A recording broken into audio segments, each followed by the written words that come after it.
Welcome to the Michigan Runner Show. Join us each time as we explore the people, the places, and the events that shape our great sport. Okay. Hi, I'm Sarah Hall. I'm running the Boston Marathon on Monday. How many times is this for you to be running This is marathon? my 5th Boston Marathon. And what's your best finish of? I think 11, so I'm really going for the top 10 this year. And what was your best time? Oh, I think 225. Oh, okay. What is your PR? PR is 220. So I've watched your career, and you started out at Stanford, you told me, and your first Olympic trials was in what, 1500? In the 5K. Then I went down to the 1500, to the steeple, and the 5K, and marathon, and 10K. You've run everything. So what was your best finish in the Olympic trials in any event? My best finish was the 5th in the 2024 marathon trials. What about when you did the 1500 and 5000? I was like 8th around there for like all of those, And what was your PR in the mile when you ran that? 423. And what year was that? 2009. Oh, so you did that after college? Yeah, I went down to the 1500 for a while. Yeah. Okay. Well, you're an amazing athlete. I am so impressed that you are still out here. And you're coming in probably the fastest master. And 24. That was amazing you did that. How were you able to come back from not finishing New York and then come back at what? CIM. CIM. Yeah. In Sacramento. Yeah, I tried to just think of like a baseball player, right? Where they just like have a bad game and they get pulled and then they have to go again, and I tried to just trust the fitness was there and that it had just been a bad day and circumstantial, and regroup and learn from it and apply what I thought was the problem. And yeah, fortunately, I think that just gave me the confidence going into 2026 that I had more there, And have you run any major races this winter at all? Yeah, I ran Houston Marathon. I was second place there. I ran a 10K a couple weeks ago, and that was like my fastest 10K in 4 years, so I was really happy with that. Oh, what was your time for the 10K? It was 32:03. Oh, wow. Yeah. That is amazing. So, to go back to the home life, it's great that Ryan is the husband and taking care of all the kids. How many kids do you have at home? We have just 2 at home now. We have 4 kids total. But yeah, they're right here on the back of the book. How old are your 2 oldest ones? They are 21 and 25. And then my oldest one qualified for Boston, so she'll be running out here for her second ever marathon on Monday. So is Brian here watching this, or is he home? They're on their way now. They're traveling. Yeah. That is so cool. What has motivated you to keep running at this level for so many years? It's just really the love of the grind. That's what the title of my book. Like, I just love the process. I love training. I love racing. I love everything that goes into it. And so yeah, I just have learned that even apart from the results, I love the day to day, and that's what keeps me in it. Well, and since do you train by yourself mostly, or do you have a group you train? I train mostly with Ryan on the bike, but also with Callie Hogger-Thackeray, who's out here. So yeah. Now, where do you train at? In Flagstaff, Arizona. Oh, Flagstaff. Okay then. And other than that, you've done all these great races and everything. Obviously, you're looking forward to possibly an LA 28.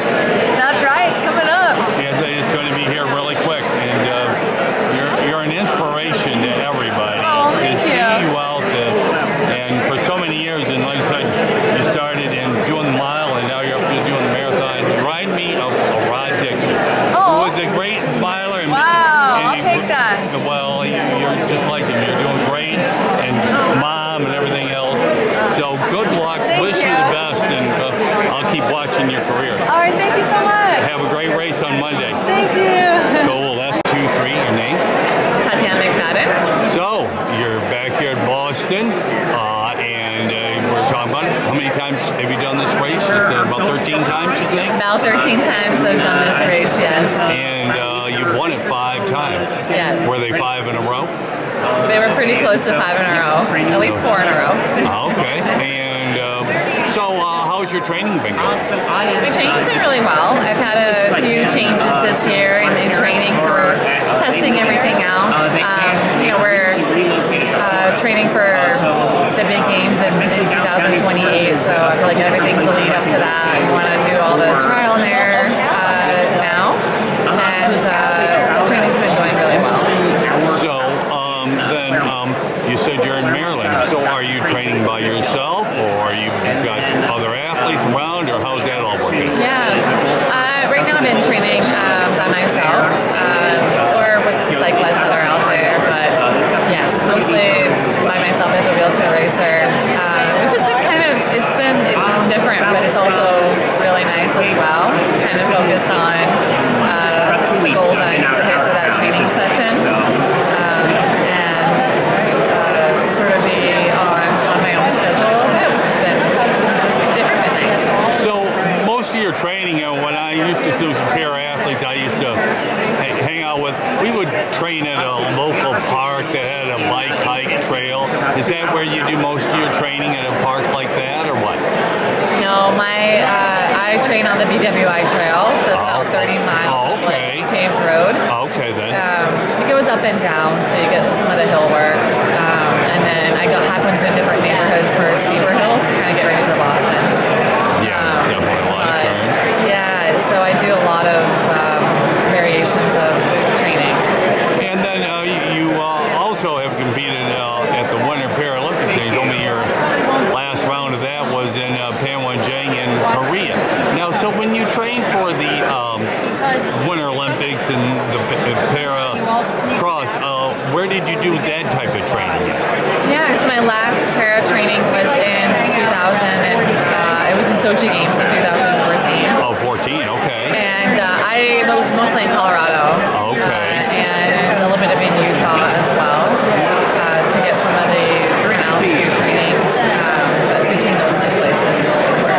And are you training full time? Are you working, or how's that go? I know you got some advanced degrees, all the other stuff. So I do have degrees, but I am training full time. I'm also public speaking. As well. Okay. And lots of great sponsorships and support that way. Well, awesome, man. Then after this, are you planning on doing the big marathons in the fall, or are you just seeing how this all goes and go from there? Yeah, so I'll do London after this. Oh, you're going to London next week? Yeah, Okay. and then I'll transition into track right after this. There's a few track meets in Switzerland, so I'll go there. And then I'll get ready for the fall. Awesome. Well, good luck tomorrow. 1, 2, 3. Your name? Daniel Romanchuk. Okay. So you're back here in Boston. What number for Boston is this for you? Oh, You've done quite a while. This is probably gonna be. I honestly 15. don't know. It's been a while. I've seen you before the pandemic, and you've done everything since before little then. bit before the pandemic. See, I got third in 2018, and maybe I did it a couple of years before that. So maybe 10, 11 years. about 10-ish years. Yeah. It's hard. The time goes by quickly. It's hard to say how many you've done. And well, it's got to be a thrill to be back. How many times did you win here in Boston? Here in Boston, I've won twice. Awesome. Okay. And how's your training going? You told me you just won the New York City half, Yep. so it must be going pretty decent then. Yeah, training is going pretty well. I just spent about a last couple of weeks out doing some hill training out of my typical training area, which is Champaign, Illinois. But around there it's a little difficult. A little flat, but you can always find a hill somewhere. Go up and down ramps or something. You find something. Even as I go to Florida. There's always there's got to be a hill of some sort. Could be a bridge, whatever. So, well, that's good. And like I said, you seem like you're ready and stuff. What all does your training consist of? How many miles are you usually wheeling when you're out there per week? Per week, probably somewhere around 100, I would say. That's Kind of little varies, of course, but right now we probably get outside as soon as we can in the year. Usually sometime in March. So we don't have too much time on the road, but things are going pretty well. Now, when you guys do your winter training, do you guys train on a treadmill of some sort, or what do you do? Yep. So basically, we are from probably around mid-November till as early as we can get outside. We are inside on rollers, which are basically our version of a treadmill. Yeah, of course. And then now, are you training with a group? You're still down there in Champaign, Illinois, so you still got a good group you're training with. Who's your coach? Still Adam Blakeney, still out there. So that's great. Well, I know you guys got a great group down there. I see them at all the big events, and of course para events. They're trying to promote it and all that other good stuff. And well, good luck. How did you place last year in this race? Last year I believe I was second. Okay, then Marcel there, right? Yeah, he's won it many times, but well, at least that gives you somebody to chase after no matter what. So you guys go at it neck and neck. It's good to have somebody like that just ahead of you that makes you keep working hard no matter what. And well, good luck on Monday. And like I said, you won New York City half. That means you are in pretty good shape right there. So you got to be ready. And any last words about what do you think about the Boston course? What makes Boston hardest for a wheeler, you think? Boston is really, certainly the hills. The first half of the course being mostly downhill, second half being up. You got to make sure you don't burn yourself out going too fast down the hills, and you gotta make sure you leave something for the second half. Well, now when you guys go down that hill, I know they start you down a little bit further. I went out to the start. So do you have to break some of it, or how does that go when you start up there in Boston? I think it all kind of depends on how everyone else plays the start to some degree. But for the most part, if you get to take a good line, usually there's not too much braking. Oh, okay. Well, that's good to know. I always wondered, that's a steep hill. I know they move you up a little bit, all that other stuff. Well, that's going to be exciting. I wish you all the best of luck, and hopefully I will see you are you going to go to London next week after this? I will not be at London this year. Any track events? Are you looking to do any track events for the LA games coming up, or are you going to just stick to the road races? What do you think about that? I'll be doing a couple of track races this summer, or track meets this summer as well. Yep. Okay, well, hopefully I will see you at one, but most of all, good luck and have a great race on Monday. Thank you. Awesome, man. You're on. Hi, thank you. Where do you live at? North Carolina. Cool. So, you were a top finisher last year, right, weren't you? No, this is my first Boston. Oh, first Boston. So, well, how do you feel about coming to Boston for the first time? I'm very excited. Yeah, I've wanted to do this one for a while now. And have you run other marathons before this one?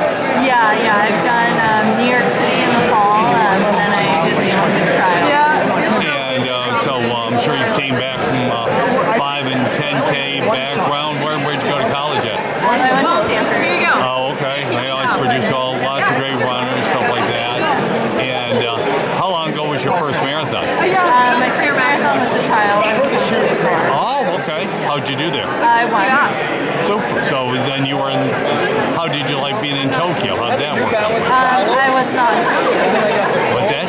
I wasn't in Tokyo. It was the 2024. Oh, 2024. Okay. And so, well then, how do you feel about being here from Boston? And have you been on the course a little bit? Yeah. I was able to come out and see the course at the end of January this year, which was really helpful.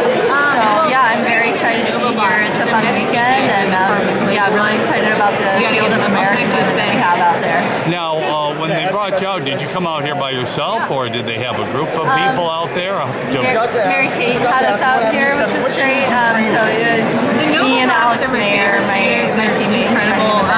But sometimes I make myself run into Houston tries. And so, what did you think about the course as you did the little tour? Yeah. It looks like some nice smooth running for the first chunk of it. So yeah, try to be smart in that part, and then those Newton hills will definitely be a challenge, but looking forward to it. Well, if you save yourself and you got a tailwind, you can have a fast time here. Yeah. And so, how's your training been for the winter? It's been good. Yeah. We were able to go up to Albuquerque for about the last month for some altitude training, and that was really helpful. Now, do you train with others, or do you have a coach? How does that all work out? We have a team. We're called Elite Running. We're based out of North Carolina, but we do altitude runs here and there. I'm the only woman in my group running a spring marathon, but I've been able to do like some of the midweek workouts with Molly Bourne, who's been running really strong on the roads lately, and then even some overlap with Dorcas Eloy. She's come in. She's the world silver medalist in the 1500, so it's really fun getting to work with them, and then do some running with the guys on the easy days. Alex Mayer running this weekend, and then Peter Lynch, Patrick Dever, and Jack Rowe are all running London next week. So we're all like on a similar time card. Well, see, that really helps. You got a great group you're training with.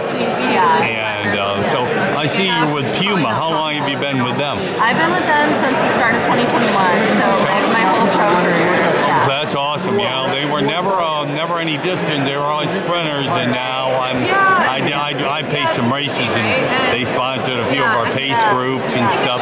How do you like their shoes? Great. Yeah, I love their shoes, and it's been really cool to watch them develop over the years. I feel like they've come such a long way, and I feel like they're the best. Well, that's great. With a group like that, I mean, like I said, I've worn the shoes, and they make good shoes, and like I said, it's good to be with an up-and-coming, especially their whole distance group and everything like that. Well, good luck on Monday, and have a great race. Thank you so much. Awesome. Yep. My name is Susanna. Hold up. 1, 2, 3. Now you're on. Okay. 1, 2, 3. My name is Susanna Sullivan. Okay, you're here for Boston. You told me this is your second time. And what was your first experience like running here back in, you said 21? 2021, yeah. So my first time here in 2021, it was a fall marathon at that time because of COVID. And so this just feels like a completely different experience. I also was like just kind of coming into my own as a professional runner, and so I wasn't really officially part of all of this. And so there just seems to be so much more energy. There's definitely more pressure this time around, but it feels good. And yeah, I'm excited for it. Well, you got to be ready for pressure, because you told me you were at the World Championships in Tokyo, and you finished 4th. That's a big deal. That's phenomenal, considering just walking around I got sweaty, so it was extremely warm. It was, yeah. We, I think, did a really nice job of preparing for the conditions. It's pretty humid at home, and I feel like in the course of training for the World Championships, there were some runs that were really hot, but not a lot of humidity, and there were some that had a lot of humidity, but weren't very hot. And then in Tokyo, it was kind of a perfect storm of both of those things. But I knew that in isolation, I had dealt with both of them and had some confidence that if I just trusted my effort, that it would work out. Well, it did. So now coming in here to Boston, it's a spring race, and it's a little cooler. Temps are going to be nice, but you live there in Virginia, so you get obviously a fair amount of hill training right there. It's hilly everywhere in Virginia. I don't think there's a flat part in that state, unless you're next to the ocean. Yeah. So you got some great hill training. Who's your coach? My coach is Andrew Gerard. He coaches at George Mason University. Now, where do you live at there in Virginia then? I live in Reston, Virginia, I do a lot of my training in Fairfax, Virginia, Okay. and I teach middle school math. Oh, you teach, and okay, well that's awesome. And that's in McLean. So in that little triangle is where I do almost all my miles. And you said this is your second Boston, so you said it's a totally different feeling about doing it, and you know, obviously your training's been good. If you came off a world, did you do another race after World Championship? I ran the New York City Marathon. I had a great time. I was 11th, which was kind of a bummer because since I had run Boston in 2021, I had finished top 10 at any major that I'd run in. So it was disappointing to lose that streak, but hopefully I'll get it back on Monday. Well, of course, and it's hard to come back after a World Championship. You know, that was only a couple months, and you gave it everything at World Championships. You only peak a couple times in a year. Yeah. So, well, good luck. You know, I know you got the hills and everything, and you're ready for pressure, and you could sneak in there and be right at the top. With that experience, I think you'll do great. Thank you so much. Well, good luck with everything. Thank you. Yeah, have a great race on Monday. Thank you. Can I? Sprint races, and today you won by about 6 minutes. Is it harder mentally to be so far out in front, or easier? It's both. One side, of course, it gives you a bit of confidence to be ahead of the competitors. But on the other hand, it's harder. It's tough because you're by your own. Especially this year, until half-time, I knew that I'm just around the course record. So I was a little bit stressed to go very fast, hard as possible. So yeah, it was really tough to be by my own and have no time to draft. But it gives confidence to be far in front. Even when you won here in 2024, it was a bit of a surprise. This time, not really. How did that change your mindset coming into the race? Doing it before it was possible, and do it again, but every single marathon, you kind of, or for me personally, I don't go into a marathon saying, I've done it before and I'll do it again for certain. It's, for me coming in and just having the confidence that I know the course and I know what I'm capable of, but it was still a surprise today, 1:30 is a really hard time. Like I never thought that I would ever do that in a race, so yeah,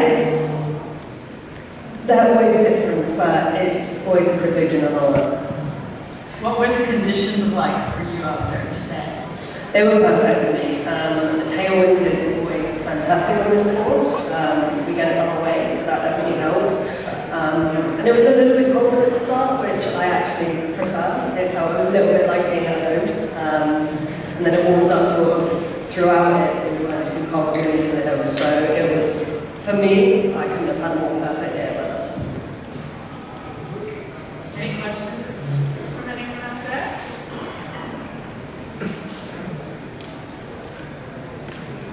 Yes. Marcelli from this race of athletics. Over the years, have there been any significant technical changes in how you race, either in terms of how your wheelchair is set up or how you move your hands and arms?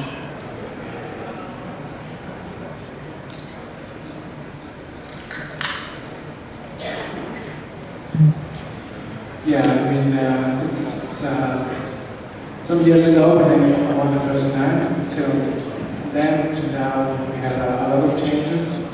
From technical-wise, it was definitely the racing wheelchair, which changed. It's a new wheelchair, which improved a lot of things from aerodynamics to stiffness to weight. Actually, newest project was a new gloves, 3D printed gloves, which for me is also an improvement of weight and of course reproducible. And so we try to improve little details step by step and bring not only myself forward, but also the sport in general.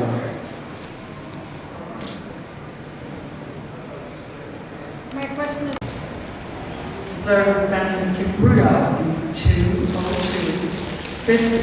Again, all 3 times faster than the course record. So John, let's start with you. Did you think you could run that fast today in defending your title? I knew I would defend my title, but I didn't know I would run that fast. So for me, it was just where to go and defend my title, but the time came, so I think I'm happy. Was there some point in the race where you knew that you could get that course record out there? Yeah. When I crossed the 40 mark, I saw that it was at 155, so I knew that I was under 2:1 pace. So I tried to maintain the pace and manage run under 2:2. And what does it feel like to be the fastest man ever in this historic race? It feels good, you know. I think I'm the first person I've run in Boston. Again, I had a PB today, so I'm happy. Alphonse, you specialize in sprint finishes these days. When you were out there, you and Benson together, were you racing each other then, or were you still thinking about trying to catch John? Thank you very much. You know, sometimes in the competition, other things happening. When John was going, I saw him. He was strong. And we just tried to catch him, but he went. So we didn't. And we remained with brother Kipruto. After 40 Ks, everyone was trying to go, but I think our energy was like the same. And when is the man, I think it's like 8 minutes to finish. Kipruto was trying to go, but I still to remain behind of him. And when we got to the finishing, I just tried to go and I passed him for a few seconds. So it is competition. And Benson, you raced so well here. This is your 4th podium in your last 4 attempts here. What is it about the Boston Marathon? Boston Marathon is so unique that whenever I race here, my target is to finish at the podium. I specialize in downhill with helping me to achieve my particular position at the podium. We'll open it up for questions.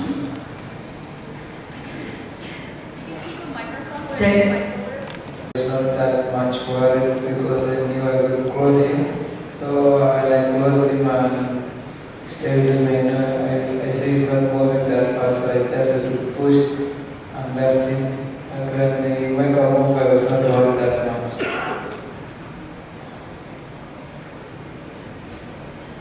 John Powers?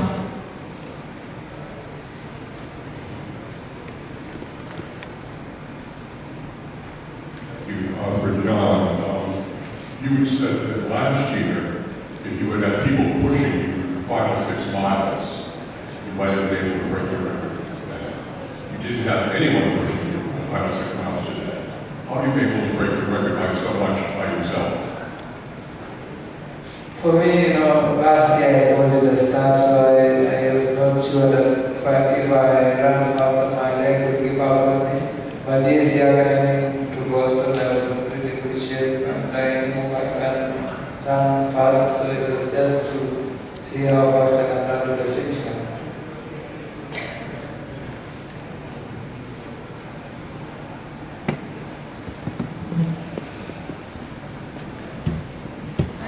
questions for you.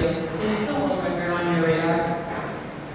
For me, now I don't worry about the world record. It's that show up until there is, but when time to come, and world record came, would be good, but for now, I don't know. World record is not in my mind. That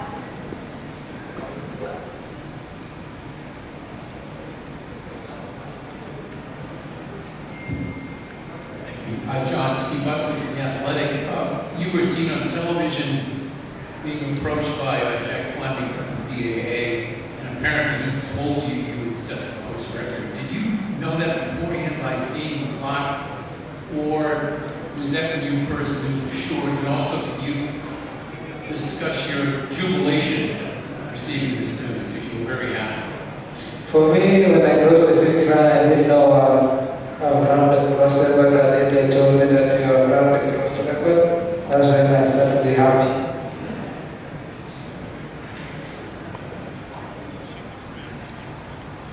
Larry?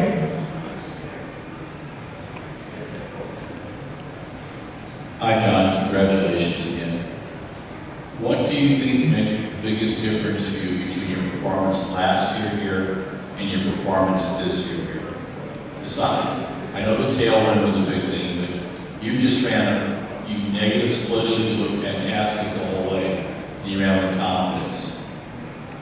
What were you telling yourself over that last 10K?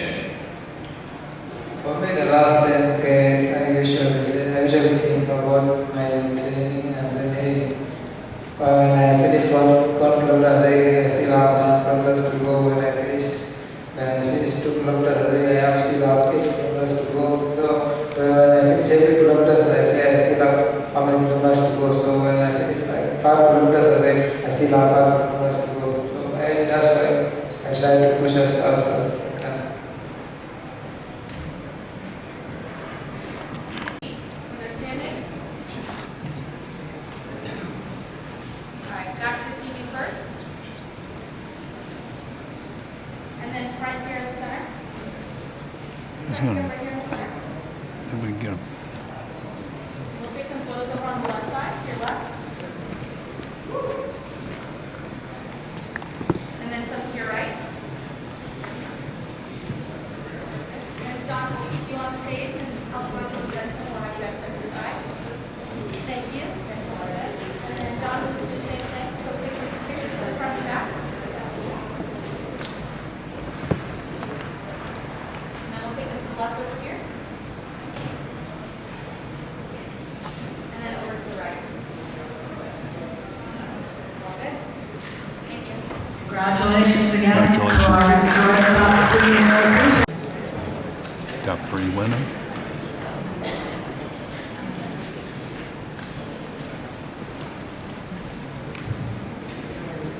All right, we welcome our top 3 female finishers.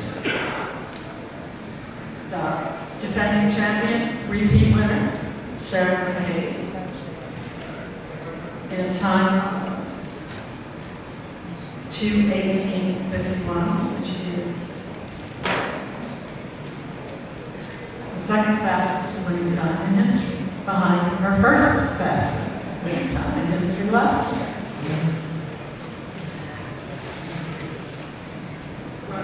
Our runner-up is Lois Chenna in 2:19:35. And in third place, Mary Ngugi Cooper in 2:20:07. Those times are the 4th, 5th, and 6th fastest times in race history. Sharon, we'll start with you. How does it feel to defend your title? It feels great. I'm really happy with it. I feel like, this course humbles you so much, and with the help of, people and all the cheers on the course, it makes it even special. So I'm really grateful and happy. Last year it was pretty much a duel to the end between you you and Helen Berry. This year, you took off a little earlier. Was that knowing that you wanted to get away from everybody this time? Was it a strategy or just how the race happened to play out? Honestly, it's like I just went with it and I felt good at that time and I just was like, let me just push it and see how it goes. And how did it go? Well, I guess, yeah, it went well. Yes. I don't know, I left it all out there, so that's all I can say. Lois, this is your first time running Boston. What gave you the confidence to go with Sharon when she took off?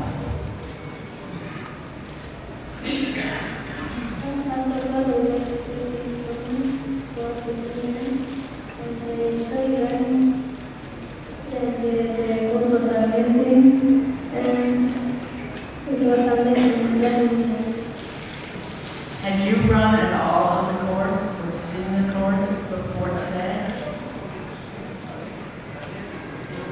Did you do any training runs on the course at all before the race today? No. Had you seen the course at all before the race today? Yes. Mary, you have finished so well here, so often you're back at the podium. How did that feel today? It feels amazing to be able to finish at the podium and to share with these amazing women, with this amazing race. It's an amazing feeling. Very happy about it.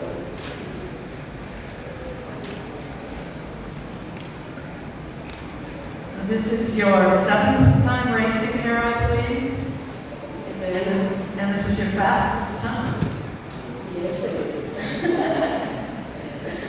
Talk a little bit about that. Are you surprised at all by that? Yeah, it's my seventh Boston. I've done 11 marathons and I'm done in Boston. So yeah, I love being here and for me to be here and to be in the podium and to run a great side. This is a special race for me.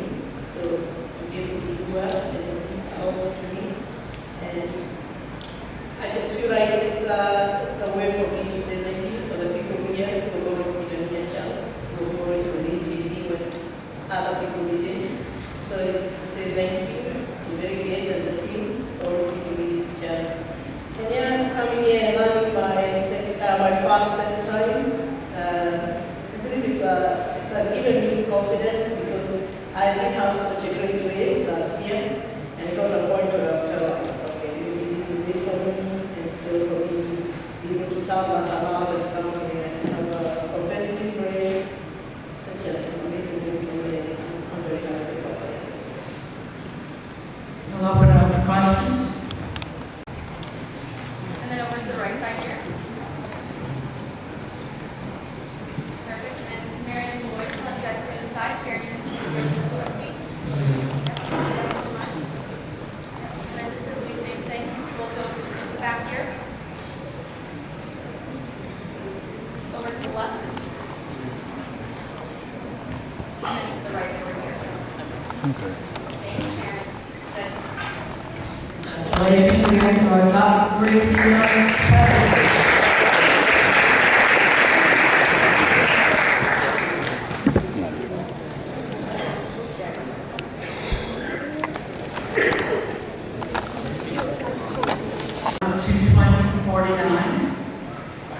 Which betters Shalane Flanagan's record of 2:22.02.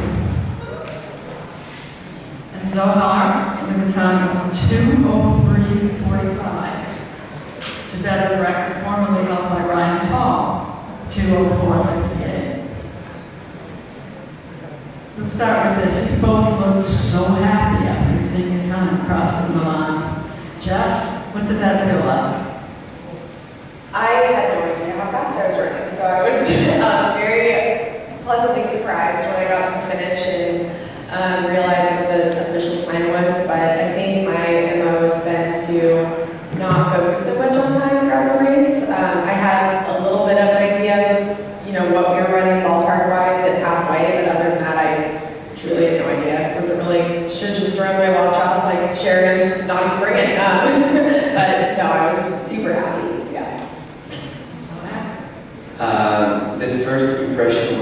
being surprised for sure. The whole focus for me in the last mile or two is just to catch the guy in front of me, the fourth place. So I was like 5 seconds behind him the whole time and never catched him, but it really pushed me to like run fast time, and I was just surprised and very happy with the time. Jess, you had an issue with one of your bottles, went back to pick it up. Was there a thought process involved there? Was it just instinct to go back? What was going through your mind in those 10 or 12 seconds? Yeah, I thought I would possibly would have like taken my gloves off by that point, so I think my gloves just kind of got in the way at that bottle station. But yes, dropped the bottle, just it was instinct to go back. And we all know what happened in Atlanta. Like I've been a half mile off course, so a few seconds is not going to throw me. So I went back in the bottle. I was feeling really good each time that I got the carbs and the fuel in. So I knew I needed it, especially going into the Newton Hill. So yeah, just quick U-turn, got it, and then just tried to gradually catch the pack again on the hill, but not too much thought, more instinct. And Zoya, you obviously came in here with a lot of confidence. You were up front really from the beginning for a while in front of the guy who went on to break the course record, as well as a few other past champions. What gave you that kind of confidence today? I will say the training first. I've been training very well, and early this year I ran 2:05, it was my personal best, and also ran like fast half marathon and around 59 was also personal best. So since early year I was just doing personal best in every distance I was doing. So I was really motivated, and I also was waiting for the race to start and just see how I felt that day. And today was like everything was clicking, everything was good, and I was like, this is the day, this is where I have to like just follow the surges and see what's gonna happen. And yeah, I was just following every move until I would say 23 miles. Then I was like, probably that's enough.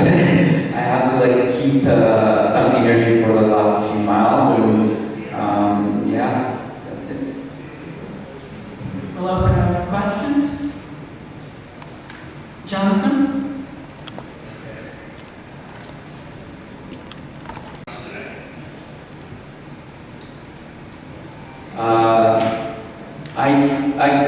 Of course, I knew it's going to be like a tailwind, which is an advantage for us to run a fast time. But it's still like the pace is determined by the leaders, and at this point, you just want to like follow the pace, and a lot of athletes are pushing the pace early on, and yeah, going through the half marathon in 61 high, I was like, yeah, today is going to be a fast time, because to start picking up the pace right after the half.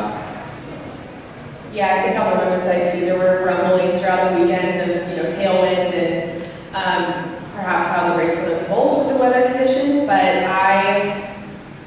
I was just kind of game for it to go out any which way. I think training, I did a ton of different workouts where we had incorporated pace changes this year, because I think that's something that was a little tough for me last year when moves were made. It was harder for me to cover them, which just lent most of, I think, my approach up until this point has been, more conservative the first half, and then hopefully I can hang on the second half. But today I felt super good the second half, so I felt like I could cover more moves this year. But obviously the tailwind played into a lot of the approach. I think it was just a year where you don't get these conditions every year. So if you're going to full send at Carpe Diem, this is the year to do it, and that was kind of the mindset. And I was like, if I blow up or feel like I went a little too hard the last 10K or 6 miles, so be it, but I ended up feeling really good, and I'm very thankful for that. So really enjoyed the last 6 miles coming in, but tailwind was very nice. I'll take it. Dave?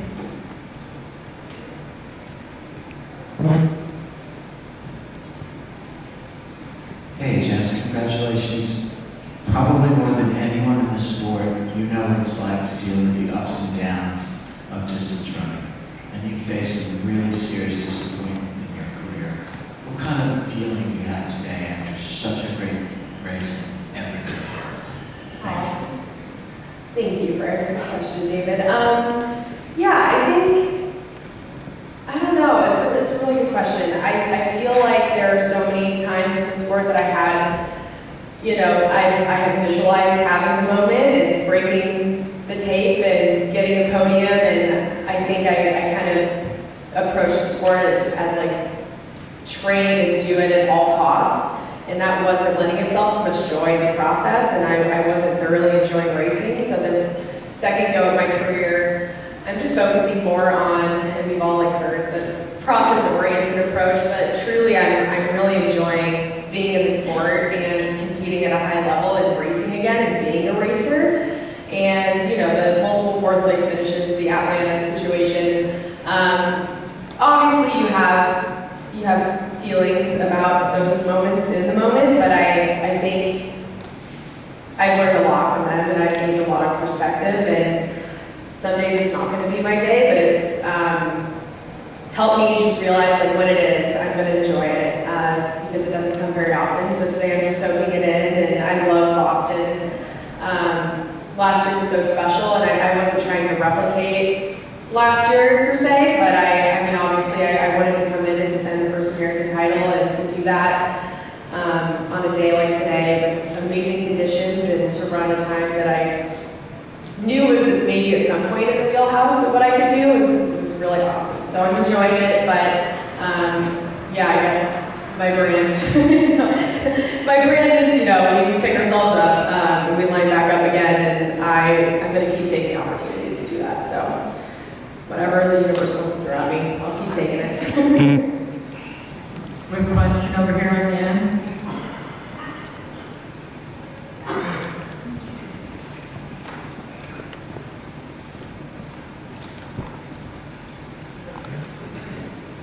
This question is also for Jess. There were 4 American women in the top 10 today. First time that's happened since 2007.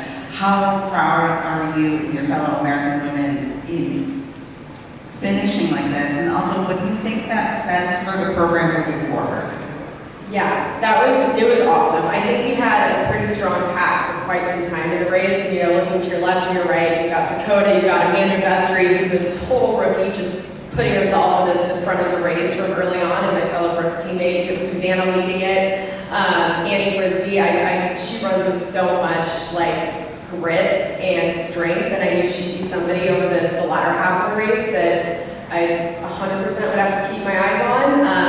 But I've said it so many times, and I think a few others have, like a rising tide lifts all boats, and I think we're in an era of distance running on the men and women's side, but especially the women's side, where we're all making each other so much better every time we line up with one another, and I think it's just going to get stronger and stronger, and I'm excited to see what the starting line in 2028 looks like. I think there's going to be a few players that aren't even in the game yet that will debut, and it'll be lights out, and it's just really exciting. I think I used to I played the comparison game a lot, and I think I've raced Em Sisson since I was at Foot Locker, and she's been somebody that I emulated and look up to. We're the same age, but I'm like so honored to just share a start line with somebody like Em. She's made me better throughout my career, and now I'm just, it's a very cool era, and I'm very happy to be a part of it, but very excited to see what 2028 brings. Any other